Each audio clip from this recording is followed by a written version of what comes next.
Alright, very quickly, I just want to say that for those who were kicked from my clan, now can join back again. We all need you back in the clan so we can get ready for grinding week. So, yeah, please apply. That'd be fantastic. Anyways, what is going on, guys? Tyler here, and I've seen this a lot in quite a few comments kind of around the Bloons YouTube world, and I kind of wanted to find this out myself, whether the banana factory or the banana bank, the left side versus the right side upgrade, which of them was actually better. As far as the competitive community is concerned, the factory is a lot better, but there was a semi-recent change to the bank that, you know, maybe changes up the math a little bit. Recently, they changed the bank so that it gives you plus 70 eco every round for every bank you have. I wondered if that actually makes a difference if, you know, you're considering late game or whatever. Which one straight up will give you more money faster? So that's what ISEB and I are going to figure out today. I'm on the left, ISEB on the right, and I'm going to be using factories, and he is going to be using the banks. And we're going to do a series of 4 tests, seeing first who can get to $100,000 first, then who can get to $500 first, then we're going to go on Bonanza and do those exact same tests, $100,000 and then $500,000. This does include selling the farms, or maybe, you know, any other towers, but we're gonna have like our towers be about the same to limit the variables. But we are gonna include selling farms in this because, I mean, that's fair. You can sell your farms to get the $100,000, and that's how we'll know who finishes. Unfortunately, we can't see ISEB's side. However, he's a very trustworthy person. Whenever he sells his farms, after that, he'll have his target amount. So, yeah, like I said, we'll be doing just about the same thing, same amount of towers, boosting at about the same time. We actually boost to get the bananas just a little bit faster. Unfortunately, it's not exactly the same, but the difference should be negligible. We're both about the same as far as money goes. The only difference is when I get the factory and he gets the bank.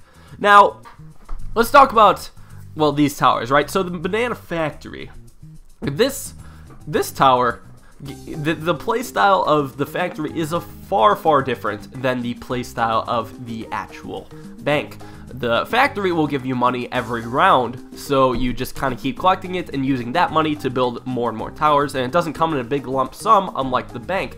The bank, you do not get any real money for round, you don't get straight up money, you do get plus 70 eco, but that is, I'm not talking about that right now. As far as like money from the bank, you don't get it until about 6 rounds once it's finally filled up at $20,000. So you have to wait. You get 0 money per round until that 6th round, on which you can withdraw your $20,000, which you can use to pay for more banks or, you know, more defense, anything you choose.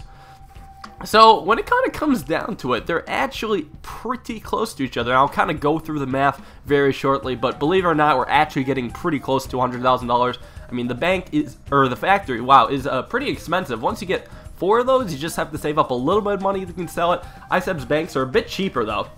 His banks cost about 3/5 of the price of a factory, and he only has 3 of them compared to my 3 factories. So already, I have a lot more money in farms. It's looking pretty close, actually. Might be able to get away with it soon this round or next round. I'm not entirely sure.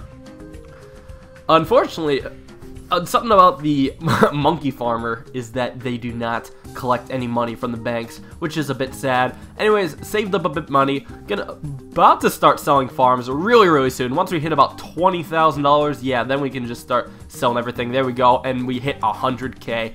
Easy peasy, just like that. ISEB will be soon to follow, but he's going to be a couple rounds behind. So yeah, there we go. Or just 1 round. So it's pretty close. It's pretty close. But you have to consider that the bank is a lot better at getting money over time.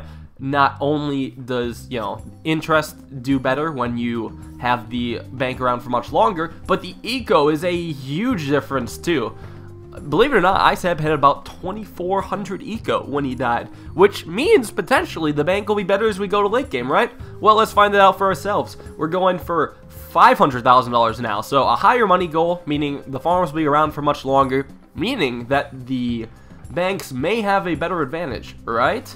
Right? Well, let's talk about the math behind the towers right now. So a 4-2, the monkey factory, all the way upgraded, it costs $24,300. And when you're getting it, you're getting $5,400 per round. That's 6 crates worth $900 each. So you're getting about 1/5, a bit more than 1/5 of its towers worth per round. Now for the bank, like I said before, you get $0 for most rounds, but when you withdraw the $20,000, it takes 6 rounds to get that high. So let's say you get $20,000 every 6 rounds with a bank. That comes out to $3,333 per round, which is about 1/5, a bit more than 1/5 of its tower cost of $15,500 or so. So approximately, as far as straight up money is concerned, the factory and the bank have about the same ratios. However, you have to consider their practicality.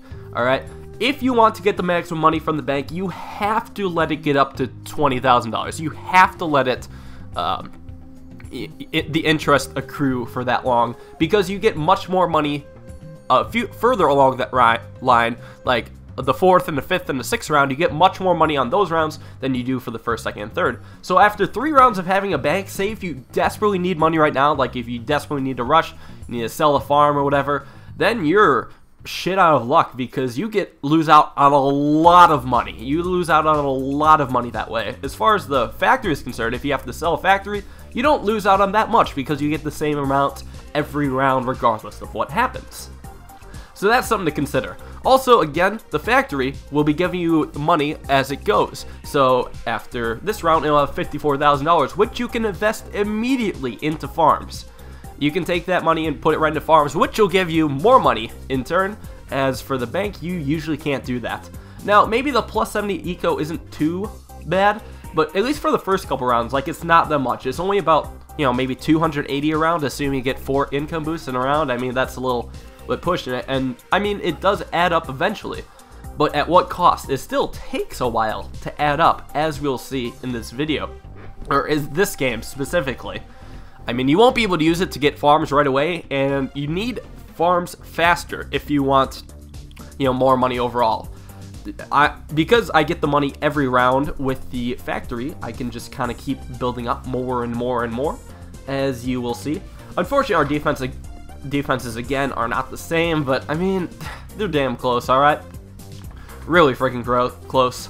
So as far as competitive games are concerned, at least, you're a lot safer off going with the factory, just in case you need to sell the farm. What if you don't sell the farm then? What if you just let the banks accrue money and just build you up a bunch of eco over time, like really quickly? What if you do that, huh? So we'll see. We'll see how much you know, a difference eco makes going into late game. Again, it takes a long time to get $500,000. $500,000 is not quick at all. So maybe the eco will come into play. A lot of people also think the farm will be super duper useful in extreme late game, like really, really high rounds. Like, oh man, all this eco will be super useful. However, if you want to go super late game, farms are bad for 2 reasons. First off, farms take up space. You want as many towers as possible. You want to pop them balloons. And if you have fat farms sitting where you would normally have towers, you'll have just less overall popping power because you can't fit more towers there. So eventually you have to sell those farms off. And second, and probably most importantly, the whole fact that you have a farm in your tower slot means you have 1 less tower that you can pop balloons with. So you could bring 4 towers that are really good late game, or you could bring 3 towers that are really good late game and a farm. Think you know which one's better? I mean, I do. The one with 4 late game towers is a lot better because you can use them more effectively and get high rounds. Then you can just get straight up balloon eco and you'll be just fine that way. So for late game, you don't even want farms that much. It's really almost kind of useless. So it's like the banks going late game. It's just not a good combination. Anyways, though, the rounds are getting pretty late. We both have quite our fair share of farms and banks, and I think we're even right now. I'm trying to count them up. I might have 1 more factory than he has of banks, which is somewhat even. Oh, but ISEP's starting to catch up right now. Like, I guess it's also kind of hard to micro all this money too, getting it as fast as possible, because he has to click on so many banks, checking to see if they're at $20,000 yet, then withdrawing them. Hopefully try not to lose any money. Whereas the factories go, since I have monkey farmers, it does all that for me. I just receive the money. It's super easy. Like, just taking money from a homeless person, yes. Anyways, round 27, our maps are filled. Basically, we're just kind of waiting now. At this point, it's like, we can't actually fit any more farms, so now we just gotta wait, and we'll see which money, or which type of farm will get you the money faster. Look at me trying to defend this stuff, though. There's, like, no space for towers. See, this is, like, why farms are bad late game. You can hardly fit any towers. And now, here comes the sell-in. Round 28, sold everything, $500,000, plus some leftover. And now we're just sitting super happy. And one round later, I don't think ISEB's going to get it for a while. Because you would think, like, banks would be a lot better later game. But he still seems to be having much of a problem. In fact, they actually seem to be doing worse over a longer period of time than how he did earlier. Anyways, though, on round 30, he finally did sell his banks and get 500,000. So, good for him. It only took him 2 rounds longer. Seems a bit less affected than the factory, though, because, again, the factory just gets so much more money per round than the bank, so you can only fit that in, and he just dies off. So what about Bonanza mode, right? Bonanza is totally different. Generally, again, you don't want farms in Bonanza, but, I mean, here we are now, just testing out Bonanza. So, as far as the factory is concerned, you get double the money for Bonanza, right? Bonanza is double money mode. So you get $120 per banana, or $1,800. $1,800 from a single crate from a maxed out monkey factory or banana factory. That's an insane amount of money. So double the amount of money per round. It comes out to $10,800 per round. It's insane. You get just so much more money faster. However, this might be a glitch, actually. Ninja Kiwi did not make the banks double in money. You know, it would make sense for if the max amount of money a bank could hold could jump from 20,000 to 40,000. Like, that would make sense, right? Because then you could use the, you know, you could allow interest to grow more and have, like, a higher maximum. And it'd probably be a lot more effective. But no, it still maxes out at 20,000. There is hardly a difference, like, at all, between a monkey bank in normal mode and Bonanza mode. The only difference is that you get twice the eco, to like plus 140 around. But we already talked about how that's not that relevant. And also, I guess you kind of get like a little bit more deposited into the bank per round. But even still, it's hardly a difference. And you're going to see in these Bonanza games, I just steamroll past ISAP. Like, he's just absolutely gone. I don't think in either of the Bonanza games, he actually doesn't get 100,000, or he doesn't reach his goal. Like here, I just hit 100,000. He actually sells his farms, but he told me afterwards he was not even close to the amount of money. Even if he sold those 2 extra farms, he wouldn't have been even close. So yeah, they struggle a lot more in Bonanza mode, just because of the reasons that I talked about earlier. I'm not entirely sure what's up with that. Granted, though, again, you want to go not having farms in Bonanza mode because, like I said before, you want 4 good towers for late game instead of just 3 good towers for late game and farms. I mean, you get so much money in Bonanza mode, you can just coast by sending red balloons and blue balloons and green balloons and so on and so forth. You'll be totally fine just sending the balloon income instead of going for farms in Bonanza mode.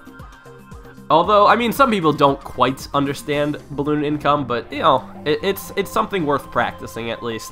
Just being able to constantly send red balloons, then blue balloons, then green balloons. I kind of touched up on a video in a while back about how to get the most amount of money from farms in eco. That was like a more in-depth strategy. So anyways, though, this is our last final match. I think it's already understood, though, that the factory is far better than the bank in pretty much every circumstance. There wasn't a single game where the bank won, including this upcoming one. So I'm pretty much just gonna trail it off here. Thanks, guys, for watching. Hope you enjoyed. Hope you learned a little bit about the bank versus factory. Again, if you're wanting to go in an actual competitive game, you definitely want to bring the factory. It just has much more versatility, gets you much more money too, and it just pays off a lot better. There's probably still gonna be a bunch of people screaming in the comments being like, "Oh my god, you're lying!" And they didn't even fucking watch the video. So if anyone comments and it's obvious they didn't watch the video, just call them out and tell them to watch the damn video or call them an idiot or something like that. Yeah, something like that. Anyways, live stream tomorrow.